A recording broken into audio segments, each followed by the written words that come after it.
At Sleep Outfitters Outlet, great sleep is a big deal. Save 40 to 60% every day on every Sealy, Stearns & Foster, and Tempur-Pedic. Queens as low as $249. Customer exchanges, closeouts, and floor samples. Inventory changes daily, so come in for your dream deal today. With no credit-needed financing, expert advice, and up to 60% off retail, it's never been easier to get the sleep and savings you deserve. Go to sleepoutfittersoutlet.com for financing details and to find a store near you.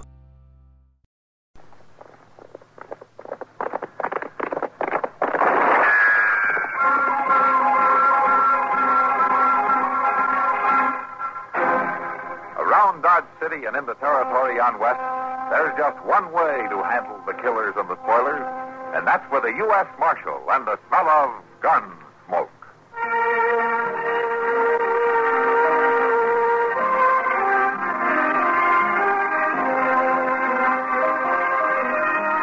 Gunsmoke, presented by Army in Europe magazine, a monthly feature magazine for the use of a soldier and civilian. Gunsmoke, starring William Conrad, the story of the violence that moved west with young America, and the story of a man who moved with it. I'm that man, Matt Dillon, United States Marshal. The first man they look for and the last they want to meet. It's a chancy job, and it makes a man watchful and a little lonely.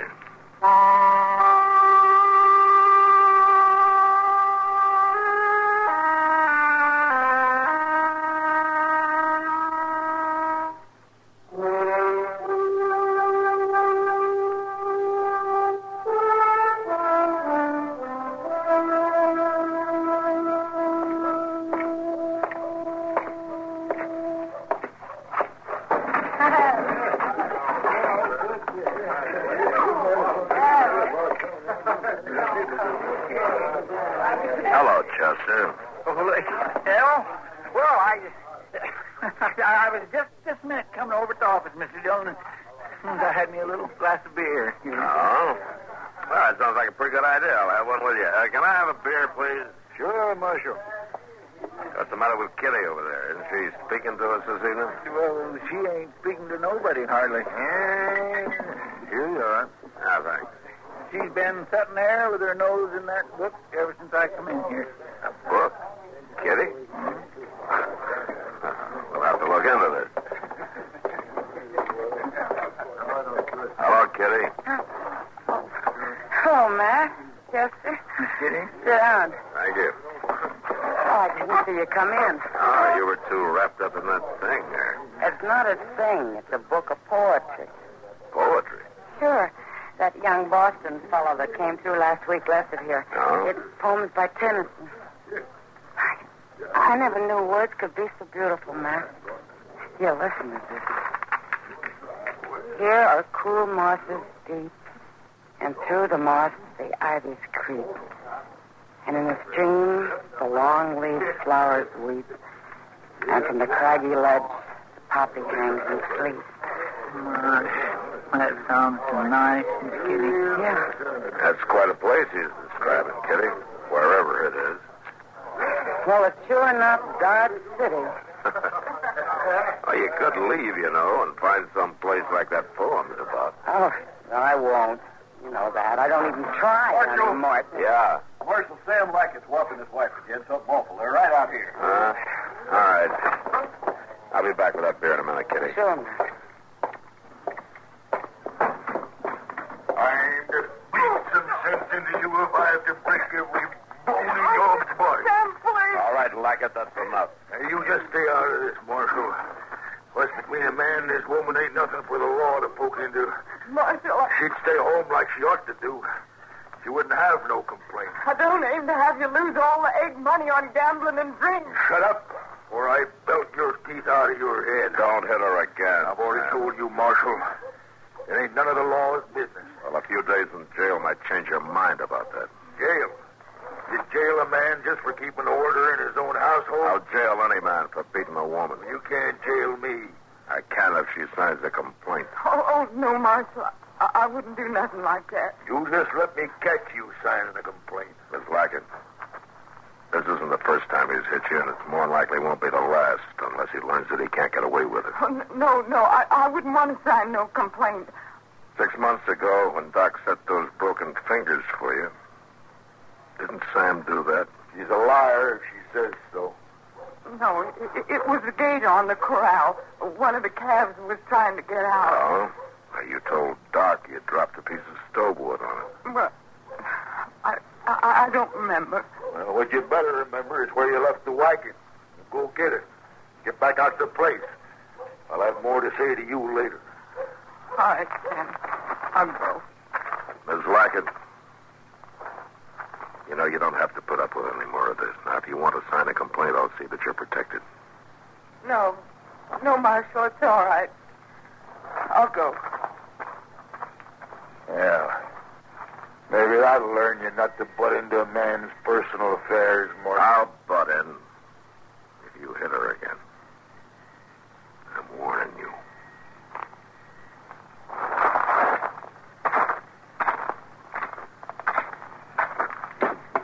I was hoping you'd flatten him, Matt. I was too, Mr. Jones.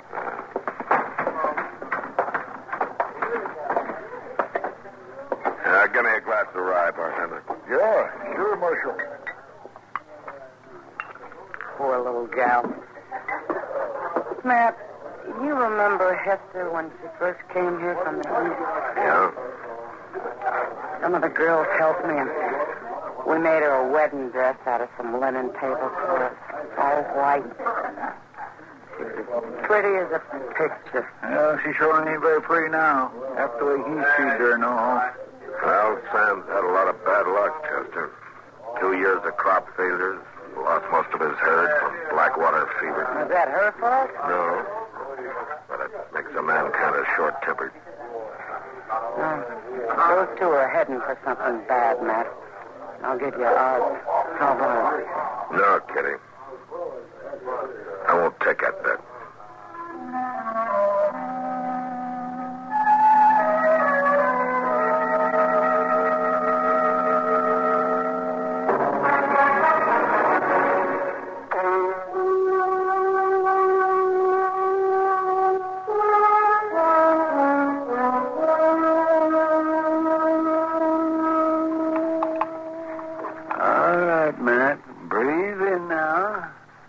Just like this, huh? More. Deeper. All right, now. Breathe out. Slow. That's fine. Now, once more. That's good. Now, breathe out. Fine. Well, you can put your shirt back on now, Matt. All right, Doc. You mean to tell me that you can really tell something about a man's health just by listening to him through that, whatever you call it? That is called a stethoscope. Of course I can tell. Why else would I be doing it? Just to impress people, maybe. I wouldn't put it past you. Oh, impress who? An ignorant lout that's got no better sense than to go out and get a bullet through his lung? I didn't do it on purpose, Doc. Besides, it's all healed up, isn't it? Healed up. In that rawhide carcass of yours, of course it's healed up. Oh, that's good. You know, man, until I came to Dodge City, I had no conception of what the human body could endure. Like during the war, I've seen men die with wounds that you wouldn't even go to bed with. And I always figure they can't bury you as long as you're on your feet, Doc. Doc? What? Why, Mrs. Lackett. Doc,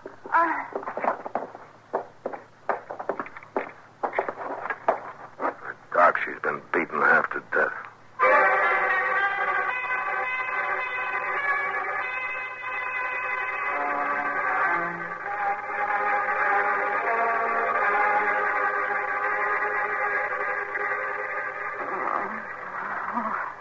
That's about all I can do for her right now, Matt. Her nose is broken, and that one rib, and her eye is injured. I just don't know. Nasty.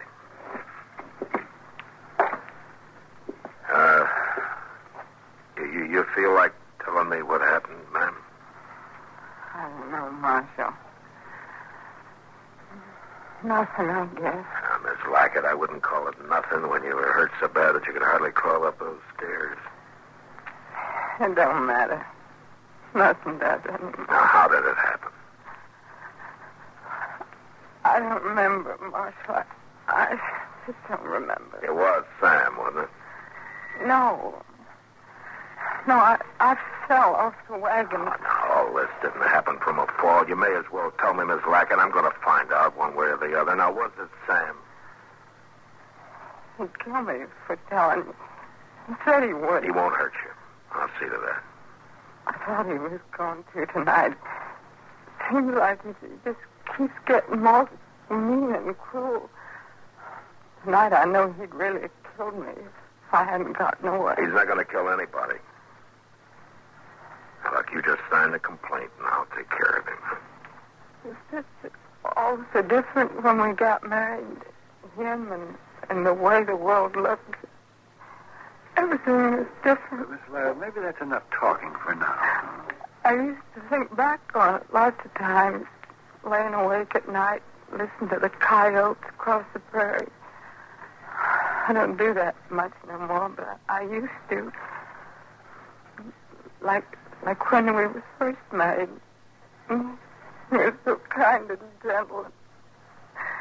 He'd tell me I was the prettiest girl he'd ever seen in his whole life.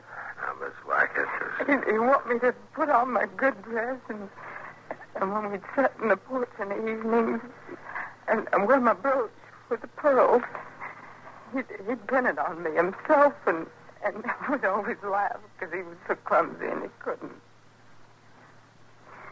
That's what it was about tonight, Marshal.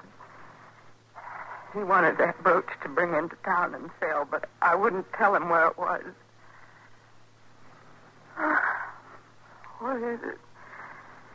Changes people that start out good and breaks them and turns them bad. I don't know, man. It's time, maybe, or maybe it's a prairie. A prairie. I hate it. Will you sign the complaint, Miss Lackett? Yes. Yes, I will, Marshal. All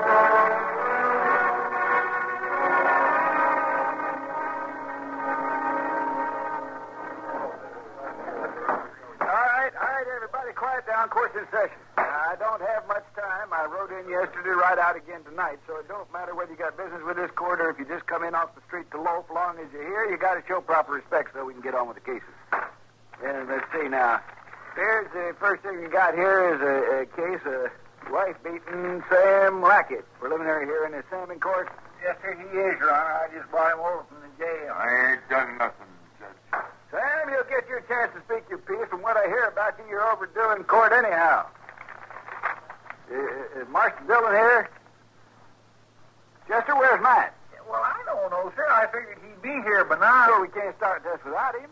Well, see, him and Doc was going to bring Miss Lackett, providing she felt up to it. According to Doc, she'd have to lose the sight in one of her eyes. Oh, it's a lie. She's just putting on, trying to make it hard on me. Sam, I'll tell you right now, I don't like wife beaters. You get me mad, I'll find some legal loophole to hang you. I ain't done nothing. I'm sorry to be late, Your Honor. That's all right, Matt.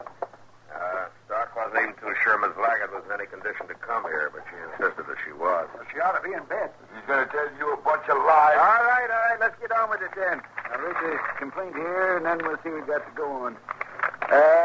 Now, there's a complaint charging... Your Honor, sir. Please, sir. Could I say something? Well, it ain't quite in order, but I guess it's all right. What is it, Miss Lackett? Well, it's about that complaint, Your Honor. I want to take it back. I don't know what I was thinking when I signed it. There ain't no truth in it, Judge. I fell. That's how I got hurt. Yeah. I told you that complaint was a pack of lies, didn't I? Well, Marshal? She's afraid of him, Your Honor. She's scared to go through with it. You're sure this is what you want to do, Miss Lackett? Yes, sir. I'm sure. It seems a shame to let a white-beaten scoundrel like him get off scot-free just by intimidating a witness. Now, if there was only some other charge, like resisting arrest or shooting off firearms... He did resist arrest, Your Honor. Mr. Dillon had to slap him flat. Well, in that case, Sam, $50 or 50 days. I ain't got $50, and you know it. And that's a dirty, crooked way of running things. He's your prisoner, Matt. All right, Your Honor. All right, come on, Sam. I got a big stack of firewood over at the jail just waiting to be cut.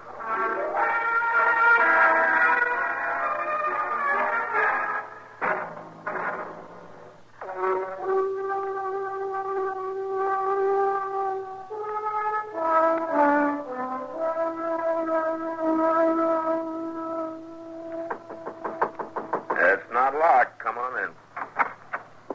Morning, Marshal. Oh, how are you, Miss Lackett? Here, you take this chair, huh? Thank you kindly. Come on, Chester. I feel, ma'am. Well, kind of old somehow, Chester. Old? You must be all of 25, I guess. Well, it ain't the years that make you old, Marshal. I didn't come to talk about that, though. You shouldn't be here at all, Miss Lackett. Doc told you to stay in bed for another week at least, didn't he? Well, I just couldn't get used to it, Marshal. It didn't seem proper. Well, you want to talk to Sam, huh? How's he taken to it, Marshal? Mean? Maybe we can work some of that out of him by the time his 50 days are up. Well, now, the way I recollect it, the judge said $50 or 50 days. Yeah, that's right. And that if the fine was to be paid up, you'd turn him loose. Well, yeah. $41 as it stands now. He's been here 9 days, but I doubt anybody's going to pay me more. I want to pay his fine, Marshal. What? I got the money. I sold my brooch to one of the girls at the lawn branch. Here, see? Yes, I see. But Miss Lackett, he pretty near killed you a couple of weeks ago. Next time he might just do it. No, Chester, he won't. There you are, Marshal. $41. Well, all right, go get him, will you, Chester? Yes, sir. But... Miss Lackett, why are you doing this? First withdrawing your complaint in court and now paying his fine and getting him out. Why? I don't know exactly. At least not how to put it in words. I've been trying to think things out for the last 2 weeks. My life and how it's wasted and what's become of me and all. Well, you'll get over this in time. No, Martha. You get beat just so many times and you get over it. Then there's one finally you don't get over. Because there ain't nothing left of you. Esther, what do you think you're doing here? Come around the gloat, did you? No, Sam. You just paid your fine, Sam. You're being released. Ah, so you finally come to your senses. That's right, Sam. And you, Marshal, maybe this will learn you not to interfere between a man and his wife from now on. I don't call a wife beater a man. Ain't you done no thinking, Sam? Ain't you even sorry at all for what you done to me? You better keep your mouth shut if you know it's good for you. What I done ain't nothing to what'll happen to you if you try lawing against me again. You'd beat me. Is that what you're saying? I'll beat you a plenty you don't stand lying. I might just throw you clean off the place. I can't see no reason keeping somebody as ugly and broken up as you. And it's still the same. And it'll go on being. You ain't changed one bit. You really think you would, Miss Lackett? I just hoped that was all, Marshal. The last little piece of hope I had. Sam, come over here by the window. I brought you a present. I got it wrapped up in here. What'd you do? Finally sell that brooch of yours? I let you off in court, Sam. But I guess you're kind of back in court now. Charged with killing a woman. Your wife. How do you plead, Sam? I don't know what you're talking about. How do you plead? I'll plead you when I get you out to the place. No, you won't. And if you won't answer the charge, or even say you're sorry or promise to do better, then the court's going to decide for you. He's a gun! Miss Lackett, don't do it.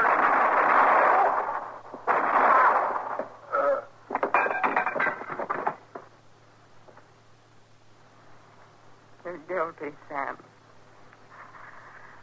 That's the way the court decides. guilty. Here's the gun, Marshal. I reckon you'll want it for evidence.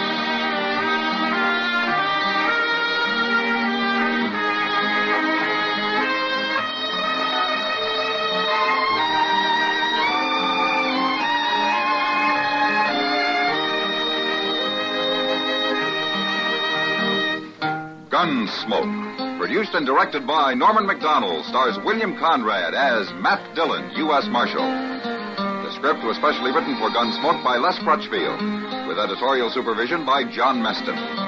The music was composed and conducted by Rex Corey. Sound patterns were by Ray Kemper and Bill James. Featured in the cast were Parley Bear as Chester, Howard McGear as Doc, and Georgia Ellis as Kitty. George Walsh speaking.